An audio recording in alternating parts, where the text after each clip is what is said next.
It's the best time of the year to get your freak on. Well, not that kind of freak, you weirdos, but the spooky kind. Can't handle intense chase scenes, jarring jump scares, and loud noises, but still want to get into the Halloween spirit? Have no fear because Game 8 is here, back again this time with a list of cozy or quiet horror indie games for you to try. Killer Frequency.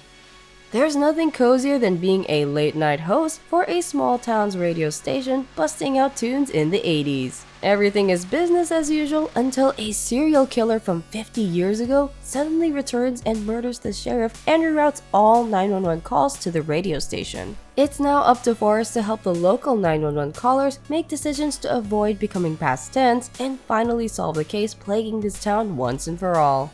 I waited for this game's release last year and it was worth the wait. It's more thriller and mystery solving than horror, but it'll definitely put anyone in a chill, spooky mood with its cool 80s songs and 80s slasher horror vibe. I appreciate the bits of downtime keeping things light between all the gripping moments. You can easily finish a game in one sitting and it's best to play with all the lights off and maybe a warm drink nearby to help calm the nerves when you're struggling to help the townsfolk and Forrest survive. Killer Frequency is available to play on the PS4, PS5, Xbox Series S and X, Nintendo Switch, and PC. Inside. Control. Do you want to fall under it or wield it? Play as a young boy fleeing from a mysterious group of masked people who seem to be anything but friendly. Escape and avoid getting caught or dying through puzzles in a dystopian world and find out the true meaning of what it means to be in control. Inside is a 2D platformer that's best to go in with little to no knowledge, as the game immediately shoves you into its world with no explanation nor dialogue throughout the entire gameplay. Though there are tense moments and chase scenes, the quiet and eerie moments are what really set the tone for this game. To this day, Inside remains one of my favorite horror games that had me on the edge of my seat till the very end, trying to figure out what everything or anything even means. Why is everyone under control? Who are those people? Who am I? Side note, I suggest playing Limbo and Little Nightmares as well, as they all give off the same vibes and gameplay. Limbo is Inside's predecessor and Little Nightmares was inspired by Inside. Inside has been out for almost 10 years now, but take this as your sign to finally play or replay it on the Nintendo Switch, PS4, iOS, Xbox One, PC, and Mac if you still haven't tried it out. Little Misfortune.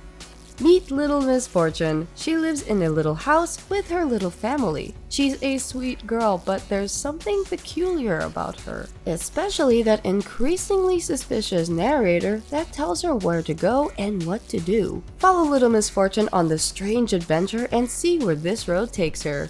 This is still one of my favorite creepy games that isn't afraid to poke fun at things with a dark sense of humor. If you're familiar with the series of Unfortunate Events books, I'd like to think they give off the same odd and dark vibes, especially with Misfortune coming off as such a precocious child, but at the same time, her naive childlike wonder comes out as she explores the world as well as the meaning of life and loss. I don't want to spoil too much about the game since the storyline is one I recommend experiencing for yourself, but I do suggest looking up the trigger warnings beforehand.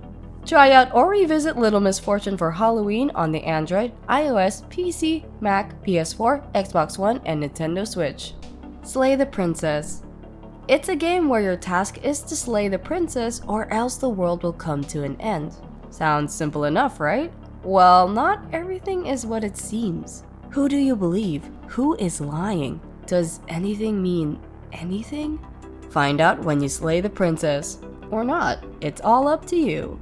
Though I was eyeing its release last year, I only got around to playing this game recently and it's definitely something horror gamers shouldn't miss. Especially those who want thought-provoking stories that force you to ponder on your existence and morals. I have to applaud the incredible art style and the talented voice actors for this game who kept me engaged throughout each run. This visual novel isn't just a one and done type of game either, as there are so many different outcomes, especially with the upcoming expansion called Pristine Cut that's on its way.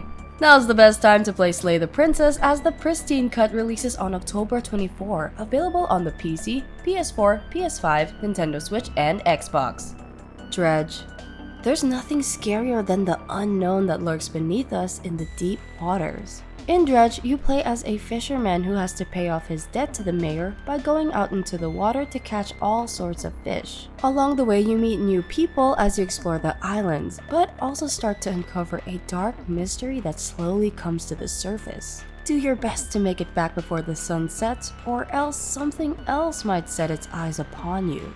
A fishing sim mixed with Lovecraftian horror is something you should definitely try out this spooky season. This game can easily eat up your time with all the fishing involved, while also leaving you with an unsettling feeling as you explore the vast, not-so-empty waters. This quiet horror game launched only last year but has already been deemed a huge catch. So, why not give it a try and see if the game reels you in?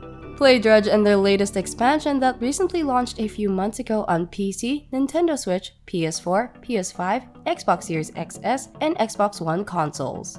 And that's all the spooky games we have for you this spooky season. As a big fan of all types of scary games growing up, I recommend all these games for horror enthusiasts like me, or even scaredy cats who want to dip their toes into quiet horror games. Have you guys tried out any of the games on this list? Or do you have other cozy horror games that you want to suggest? Feel free to talk about it in the comments below. This has been GameHate and we wish you a spooky Halloween. We'll see you in the next one.